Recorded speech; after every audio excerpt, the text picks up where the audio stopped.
F-35使用的机炮是美国在70年代制造的 GAU-12的改进版本 GAU-22，而 GAU-12的原型则是大名鼎鼎 A-10攻击机使用的 GAU-8的改进型。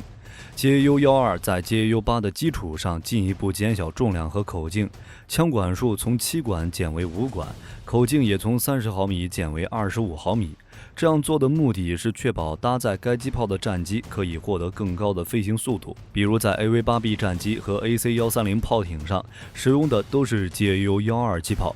另外，我们知道单发的 F-35在起飞重量上是比不过双发的 F-22的，因此在机载武器方面 ，F-35需要尽可能的减轻重量，以携带更多武器。而它的 GAU-22就是在这种思想下被设计出来的。GAU-22在其前辈 GAU-12的基础上进一步减轻了重量，枪管数量也由5个改为了4个，口径则和 GAU-12一样是25毫米，可发射对地攻击弹。在射速上，由于再次减少了一根枪管，所以射速也由3600发每分钟降低到了3000发每分钟。但即便如此， GAU 机炮的雄风依旧，并且随着新概念武器的出现，全程伴随空中战争的 GAU 机炮或许会迎来下一个高光时刻。A-10被称作一架安装在机炮上的飞机，主要原因是那门让地面坦克闻风丧胆的 GAU-8 30毫米7管机炮。GAU-8 机炮自重大约为280公斤，整套 AA-49E9 机炮系统的总重大约在 1.8 吨，约占 A-10攻击机整体重量的 16% 左右。这在战斗机的设计当中是非常少见的。它的7个炮管由2台可产生77马力的独立液压马达驱动，强大的动力可以让7个炮管在驾驶员按下开火按钮的半秒内便能达到最高转速，攻击响应相当及时。同时，它3900发每分钟的射速也使得炮弹在出膛后能以3马赫的速度飞行，根本不需要计算提前量和提高量，也不需要考虑岩石和弯曲的弹道问题。如安装了 GAU-8的 A-10，在射击 1.8 公里距离的目标时，80%的弹药能散布在围绕目标的一个直径约12米的圆中。虽然 A-10没有线传飞控，但却设有稳定增强系统，可以提高机炮射击时的飞行稳定性。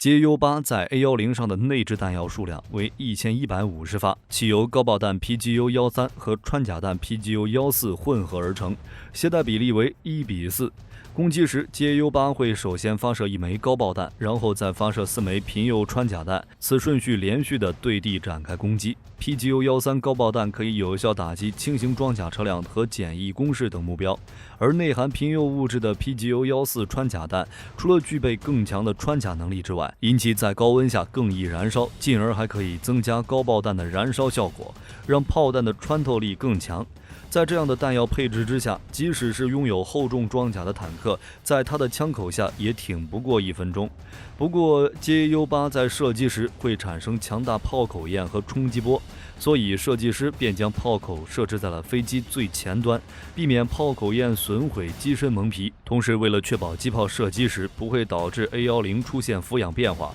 GAU-8被安装在飞机重心下方，与飞行轴线相比，炮管向下偏了2度，而它的超大型弹鼓则被置于机翼前方的前机身内，以减少弹药大幅消耗后引起的重心变化。同时，弹鼓还能获得装甲保护，避免被地面火力击中后殉爆。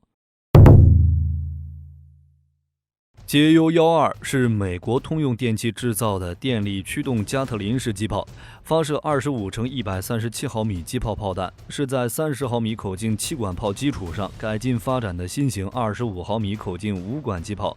30毫米机炮的伤害有多大？我们可以在1979年 A-10的模拟攻击测试中得到答案。在测试中 ，GAU-8使用平右穿甲弹，分别对苏制 T5562和美制 M47 8吨坦克进行实弹攻击。结果显示 ，A-10在空中只需要30发子弹就可以将其报废。根据官方测试数据显示 ，GAU-8可以在1000米的距离上可以轻易穿透75毫米的军制装甲。虽然无法击穿现代坦克的正面主装甲，不过从空中攻击坦克最薄弱的顶部和侧面装甲，这个攻击强度是足够了。而且它是连续攻击的，如果一次打不穿，完全可以飞回来再来一梭子。反正地面的坦克在面对空中的 A10时，如果没有防空导弹，就只有被动挨打的份儿。当然 JU8 能有如此恐怖的威力，有一半功劳要归功于贫铀装甲弹。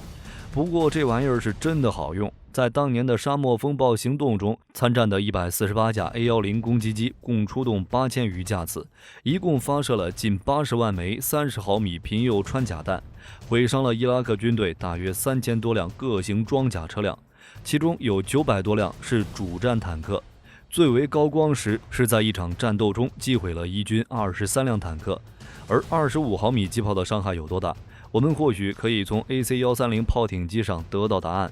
毕竟在 AC-47、AC-119 两代炮艇机之后，以 C-130大力神为基础改装的 AC-130才让炮艇机来到了真正以炮而闻名的时期。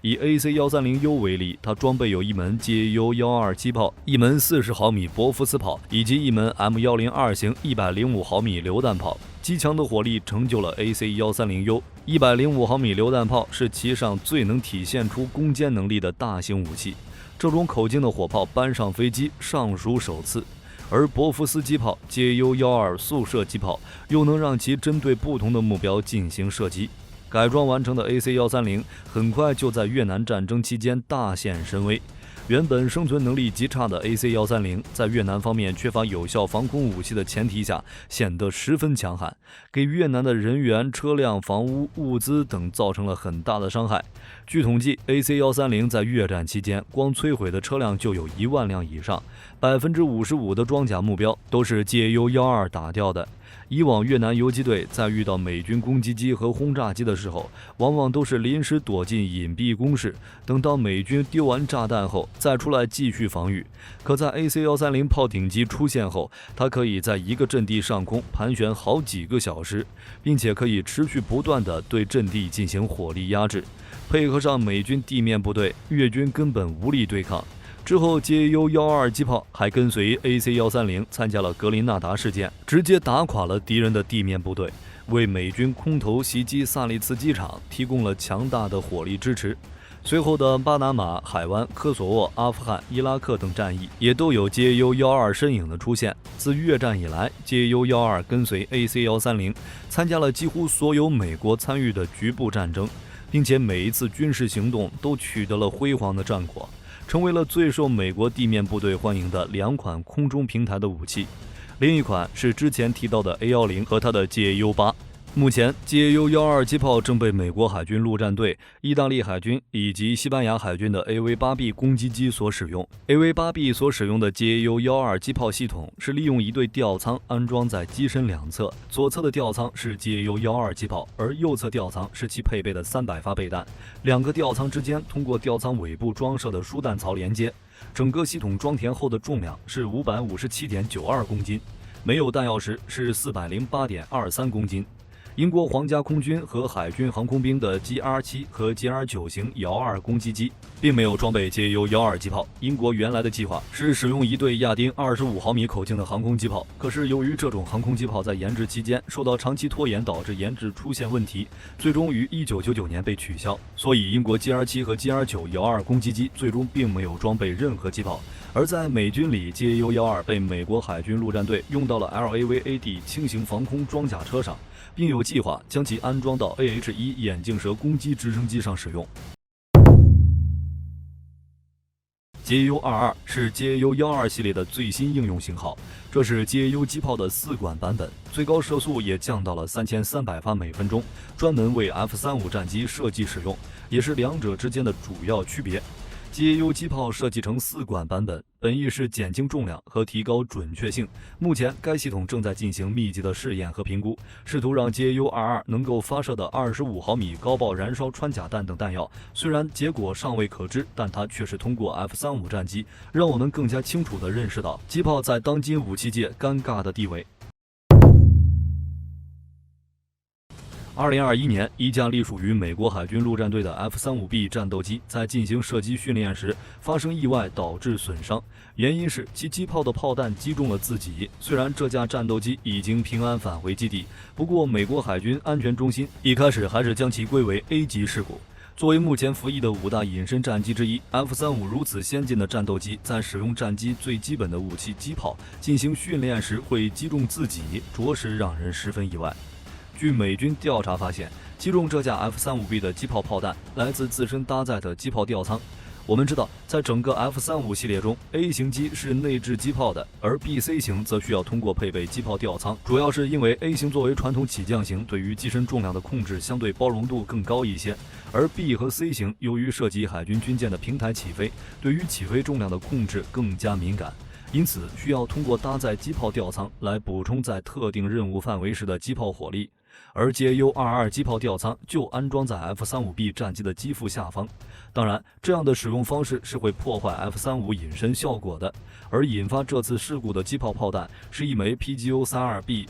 Chaffee T 型炮弹，这不免让人产生疑惑：莫非现在机炮威力如此巨大，仅仅一发箭射就能毁伤掉一架 F-35？就在大家揣测究竟是不是该型炮弹采用了什么先进特殊技术时，最终的伤情鉴定显示，实际仅是部分受损，最终该事故判定为 C 级事故。但这又让大家对机炮产生了最原始的好奇，即在现在的空战中，机炮对飞机还有致命的毁伤能力吗？我们知道，毁伤能力一是要打得中，二是要在打中后产生足够的破坏。而一般来说，即使是同一款机炮，在执行对地攻击和执行尾随任务时，其杀伤效果都会有极大的差距。毕竟，即使是同一款机炮，也不可能完成一模一样的弹道轨迹。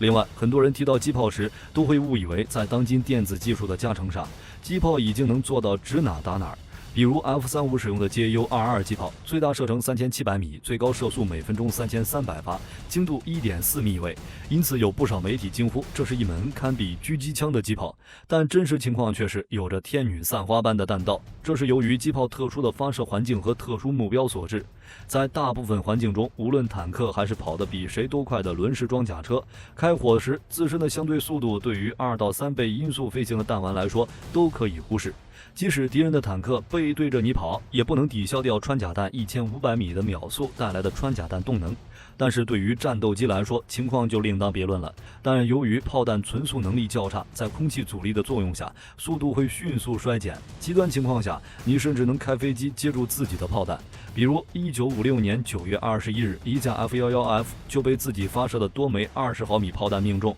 最终坠毁在机场附近。也正是因为这次意外，美军随后规定，超音速战斗机在发射机炮后不可以俯冲。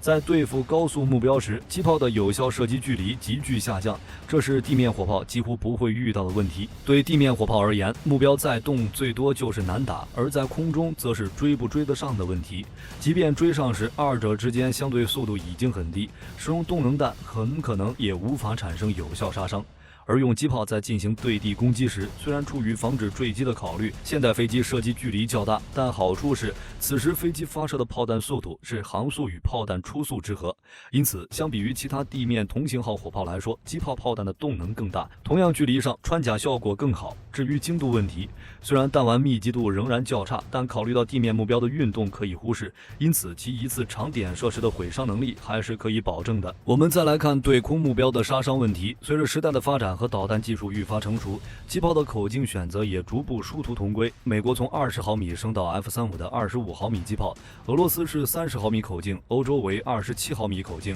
无论从口径还是备弹量，都基本回到了一个类似的级别上，以追求轻便、射速、杀伤和备弹的平衡。在杀伤原理上，各国机炮也逐步达成了一致，即对现代飞机产生毁伤，就必须放弃小口径的机枪。而为了最好的毁伤效果，弹丸需要易燃易爆炸。当然，要是能穿透蒙皮和机体框架，在飞机内部爆炸就更好了。所以在这种设计理念下，目前的机炮炮弹主流也只剩下了杀爆燃弹、穿燃弹和穿爆燃弹等几种样式。也正是在这种统一弹药的设计下，部队后勤有了极大的简化。所以说，即便机炮的地位在衰退，但其不会被干扰，廉价且备弹较多的特点，注定了在未来战场上仍然有机炮的一席之地。况且机炮这类武器不一定非要安在飞机上，他们已经找到了另外一条出路。密集阵最早采用的便是 M61A1 6管炮，采用全自动高速数字计算机完成全部控制，不需要人工操作。在作战时，密集阵依靠着优越的自动搜索、自动开火的技战术性能，其射速更是高达3000发每分，可在极短的时间内在来袭导弹必经之路形成弹幕，击碎来袭导弹。自此之后，近防武器系统逐渐成为军舰上必不可少的一款武器装备，续写着机炮的辉煌。好了，关于 GAU 机炮或者是其他机炮，大家还有什么想要补充的？欢迎在评论区留言。我是火力军，我们下期再见。